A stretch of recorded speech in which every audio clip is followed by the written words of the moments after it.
Picked up some tremors on the scanner. Could be something big. Better prepare yourself. Rock and Stone, friends. Welcome back to episode 6. Today we're going to do the Glyphid Oppressor. He is fairly similar in some regards to the previous episode 5 Praetorian, with a few tweaks. You can look here at the front shot. He's got almost a orangey brown stripe running up the arms. On the back side still has the glowing rear end, and the overall shell seems to be a little darker green than the Praetorian. So similar to episode 5, I go back after doing a black base coat of primer followed by a white down primer. Again, this is heavier than your standard Zenithal approach or your slap chop or whatever the flavor of the month is right now. They're all kind of similar. For these guys, since I'm using the Speedpaints, I want them to kind of pop. I've been doing heavy on the white on the tops, and then I go back and actually highlight up areas that I want to be a little brighter. You know, the spine ridge of the back, parts of the arms, etc. Maybe a little more on the belly so the colors come out a little clearer. Definitely pay some attention to the tips of those pointy spikes on the back. I find if you really don't ensure that you're getting some paint to stick there, they're going to show up at the end after your speed paint as a dark dot. So that's burned me a few times in the past. So experiment time. I am fortunate to own an older resin printer, a Creality LD0002H, I think. They're discontinuing it out. You can actually get one for $100 off their website right now.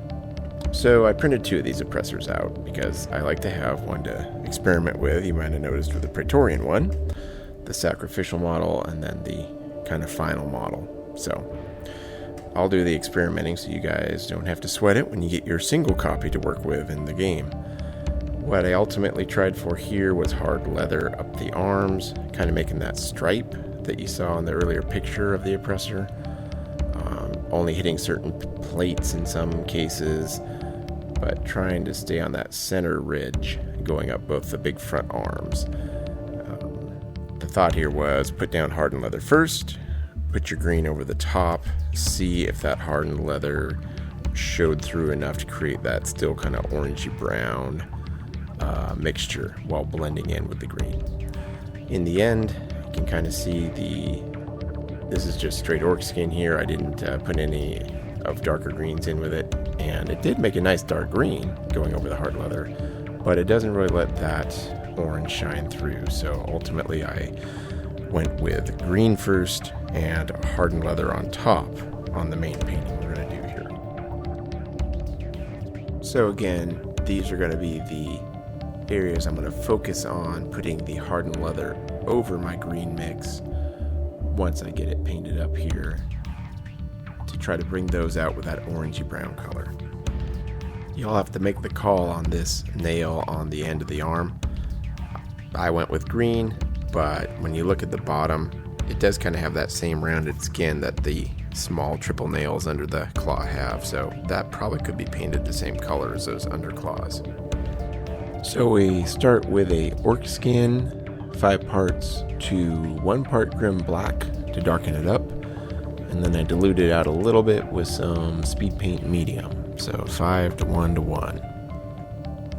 I'm applying that green mix to basically the whole outer carapace shell, leaving the underbelly, the underside of the arms, and such white for now, just doing that outermost shell and not the rear end. We want that nice and bright and white for when we do some translucent inks later.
second experiment here, totally optional, but I wanted to do something a little different on the lower tusks. I went with a Daler Rowney sap green acrylic ink, some Golden brand gloss glazing liquid, and some pre-mixed water to matte medium I have that has some fluid in it as well. It's a 50-50 water to matte medium. And I mixed those together in a 2-drop, 2-drop, 4-drop equation there, and you can see on the screen, kind of makes its own little glazy speed paint. It goes in the cracks nice. So that's an underlayment on the big bottom tusks, and then we'll come back later with some Palid Bone once that's dry. So this part was a little nerve-wracking, because you really only get one shot at this, of course. I grabbed the Hardened Leather, didn't dilute it or change anything, and tried to apply that stripe up the ridges on both the arms, and I ultimately decided I kind of wanted to accentuate that spiky ridge right down his backside and that kind of front horn in the dead center of his forehead. So I added that in as well.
Then I came back here, tried to reactivate the speed paint under the Hardened Leather, kind of along those ridges, both on the spine and along the arms.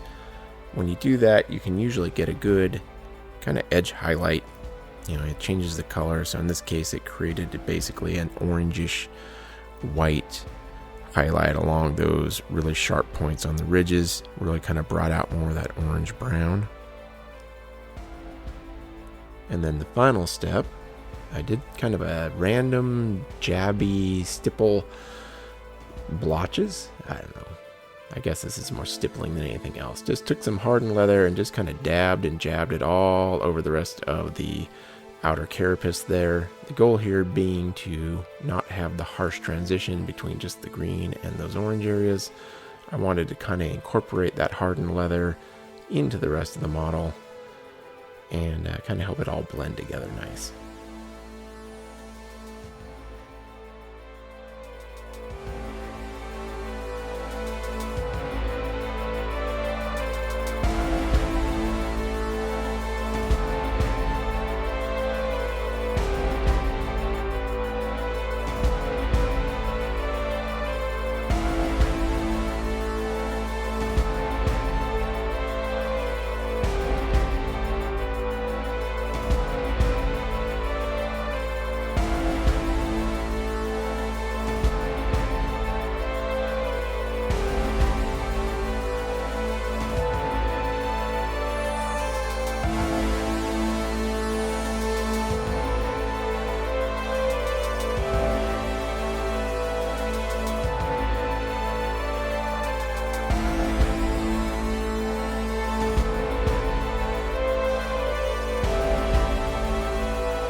And as always, give it time to dry. It's hard. I don't have a lot of patience. I needed it dry though, because I decided I wanted to blend it a little better, and I want to throw a coating of Felsh wash across the whole outer carapace. Washes do work pretty good with speed paints, but again, you got to make sure, try to do it quick in one pass. Don't scrub at any areas because this is pretty wet, and that dreaded reactivation can occur where you don't want it. You always have the option of throwing on a gloss coat of varnish or something too when you get things just where you want it.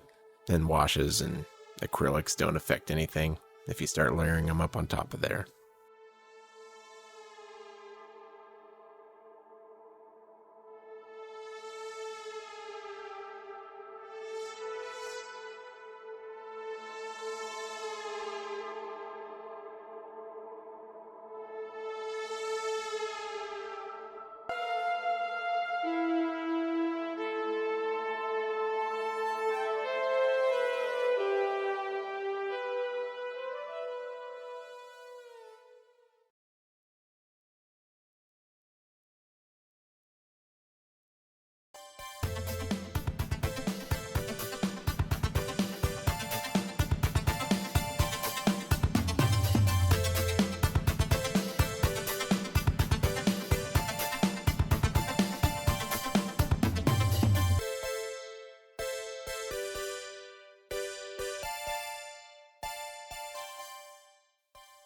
For the lower tusk, teeth, the underbelly, and pretty much all the side tissue, the real wrinkly stuff, I went with the Palid Bone again. This is very similar to the Praetorian in the last episode.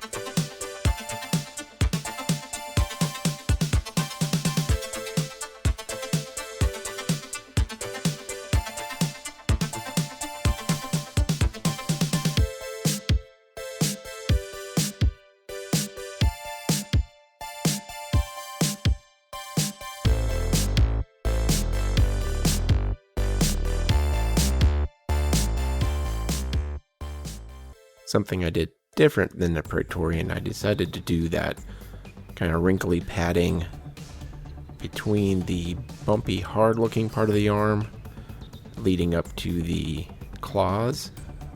I went with that same Palid Bone in that region as well.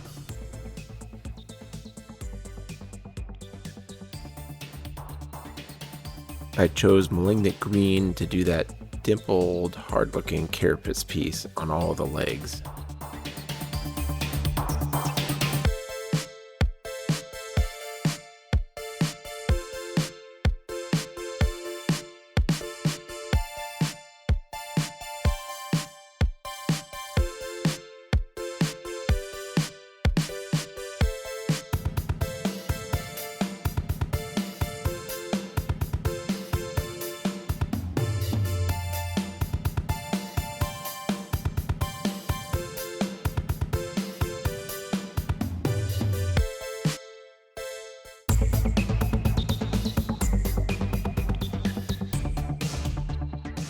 Crusader Skin for the gum line and the mouth.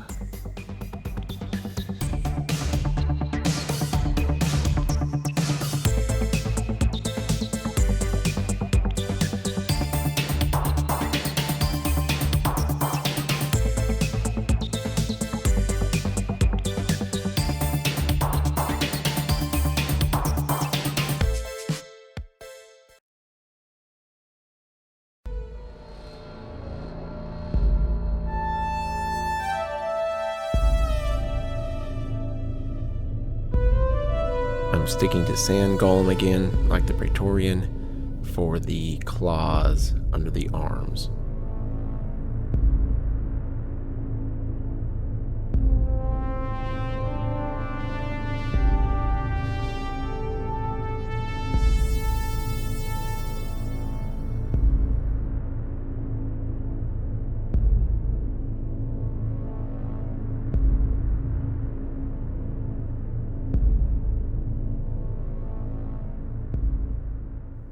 So, similar to episode 5 on the Praetorian's rear end, we're doing the same effect here, where I take this acrylic ink from Daler Rowney. It's a fluorescent green. I'm going to combine that with the Golden brand Gloss Glaze Medium, and the ratio there is about 2 drops of the Florescent Green to about 3 to 4 drops of that Glaze Medium.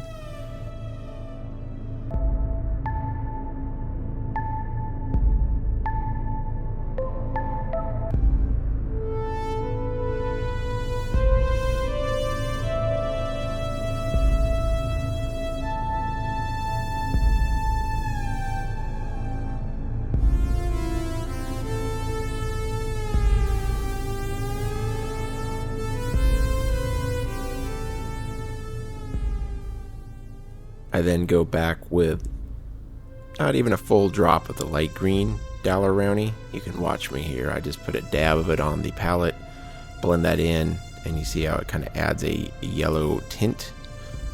That's just to hit those high parts on the rear end there to kind of bring out a little yellow-green tint, kind of like the photo has.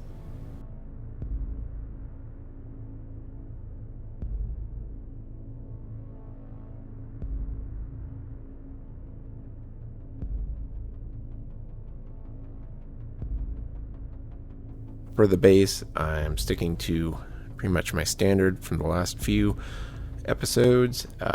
Acrylic black ink around the bottom edge. I do the Gravelord gray for the rock, and I don't show it here, but I come back just with some basic white acrylic paint for some dry brushing once the rock dries.